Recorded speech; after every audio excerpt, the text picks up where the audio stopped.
فرمایا میں تمہارے اخلاق سنوارنے آیا ہوں، میں تمہاری عادتیں نکھارنے آیا ہوں۔ میرے رسول پاک علیہ الصلوۃ والسلام نے اخلاقی قدریں، معیار بلند کیا اخلاقی قدروں کا معیار۔ لوگوں پر بوجھ بن جاتا تھا اگر کسی کا ایک پیسہ کسی کے ہاتھ آتا تھا، اس کو رات نیند نہیں آتی، جینا محال ہوتا تھا، یہ اخلاق تھا۔ ساتھ والا پڑوسی بے چین ہوتا تھا تو اس گھر میں بھی کسی کو نیند نہیں آتی تھی، یہ اخلاق تھا۔ حضرت عثمان غنی رضی اللہ تعالیٰ عنہ اگر مالدار ہیں تو جس بھوکے کی بھوک کا پتہ چلا ہے عثمان غنی نے اپنے کندھے پہ توڑا رکھ کے اس کے گھر پہنچایا ہے، یہ اخلاقی قدریں تھیں۔ اگر حضرت بلال حبشی رضی اللہ تعالیٰ عنہ کا رنگ کالا ہے، ہونٹ موٹے ہیں، پڑے ہوئے نہیں ہیں، لیکن وہ جب بھی آ کے کھڑے ہوتے تھے سارے قریشی ہاشمی کھڑے ہو کے ان کا استقبال کرتے ہیں۔ اخلاقی قدریں جس قوم کے اندر مضبوط ہوتی ہیں، ہمارے تو گھروں میں ستیہ ناش ہو گیا اخلاق کا، گھروں میں ستیہ ناش۔ بیٹا شکایت کرتا ہے، میں حقوق والدین پہ بیان کر رہا تھا، ایک بچہ بعد میں مجھے ملا، کہنے لگے صاحب ایک دکھڑا بھی سن لو تھوڑی دیر کے لیے، آپ نے بڑی عظمتیں بیان کی ماں باپ کی، ایک دکھڑا بھی سن لو۔ میں نے کہا سنائیے۔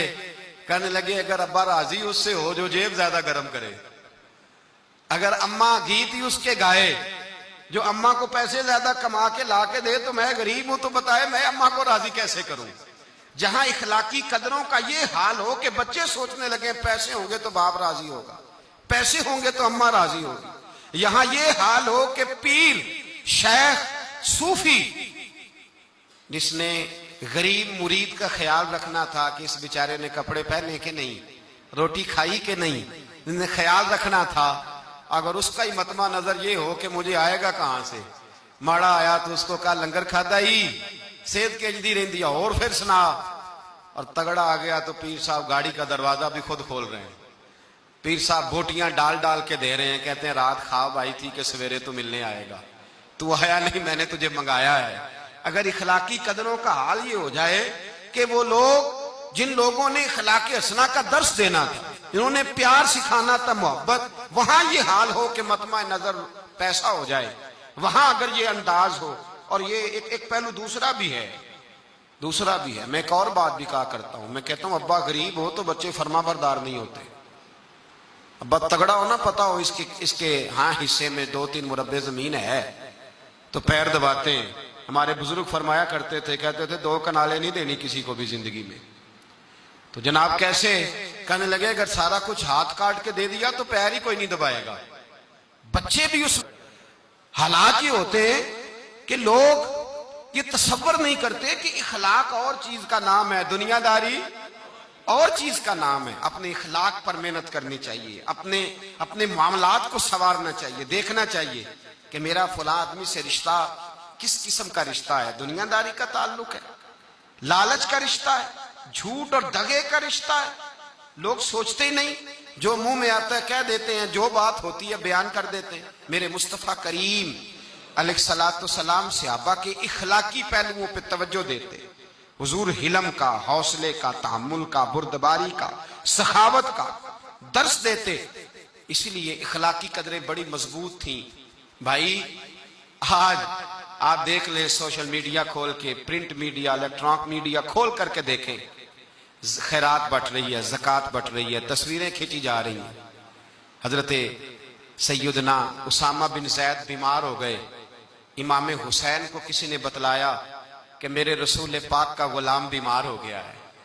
حضرت امام حسین تیمارداری کرنے گئے، قدم رکھا، حضرت اسامہ حضور کے محبوب تھے، قدم رکھا کمرے میں تو جناب اسامہ نے امام حسین کا چہرہ دیکھا تو چیخ ہی نکل گئی، تڑپ کے روئے، کہنے لگے میری موج نہیں لگ گئی، حضور کے جلوے مجھے نظر آ گئے۔ امام حسین اندر داخل ہوئے تو جناب اسامہ بن زید نے بازو پکڑا اور سینے پہ رکھ لیا، حضرت اسامہ بن زید تڑپ کے روئے۔ امام علی مقام کہنے لگے بھائی روتے کیوں ہو، بات بتاؤ۔ کہنے لگے دنیا چھوڑ رہا ہوں پر 80 دینار کا قرضہ ہے، نہ کوئی بھائی، نہ کوئی سجن، نہ کوئی دوست، اسی کسے دے کچھ بھی نہیں لگ دے تے نہ کوئی ساڈا دردی، شے ہی کوئی نہیں۔ سوچتا ہوں قبر پہ بوجھ لے کے جاؤں گا اور پھر کیا لفظ ہے، کیا حسن ہے۔ کہنے لگے حسین آج اگر مصطفیٰ کریم حیات ظاہری میں ہوتے تو میں جا کے بازو تھام لیتا، میں قدموں میں بیٹھ جاتا، میرا رسول تو غیروں کے بھی بوجھ اٹھا لیا کرتا ہے. اخلاقی قدریں دیکھیے. امام حسین فٹافٹ اٹھے, بیٹا بھی ساتھ تھا, غلام بھی ساتھ تھے, سب کچھ ہو سکتا تھا. امام حسین اٹھے, گھر گئے, اپنی چادر میں 80 دینار ڈالے, چھپائے اور لے کے آئے, لا کے حضرت اسامہ بن زید کو دی. اور پتہ کیا فرماتے ہیں؟ فرماتے ہیں رات آئے تھے 80 دینار, میں کہہ رہا تھا مجھے تو ضرورت نہیں, پتہ نہیں رب کریم نے کس کا نصیب میرے گھر بھیج دیا ہے, مجھے تو حاجت نہیں تھی, یہ تو تیرے پیسے تھے جو میرے گھر تھے, تو میرے رب نے ڈیوٹی لگائی کہ جا اسے دے کے آ. جس قوم کے اندر اخلاقی قدریں بیدار ہوتی, جس قوم کے اندر اخلاقی قدریں بیدار ہوتی, اس قوم کا انداز بدل جاتا ہے, اس کے رویے تبدیل ہو جاتے ہیں. میرے رسول پاک صلی اللہ علیہ وسلم نے فرمایا اگر اللہ اخلاق کو صورت دیتا تو سب سے اچھی صورت اللہ اخلاق کو عطا فرماتا. سارا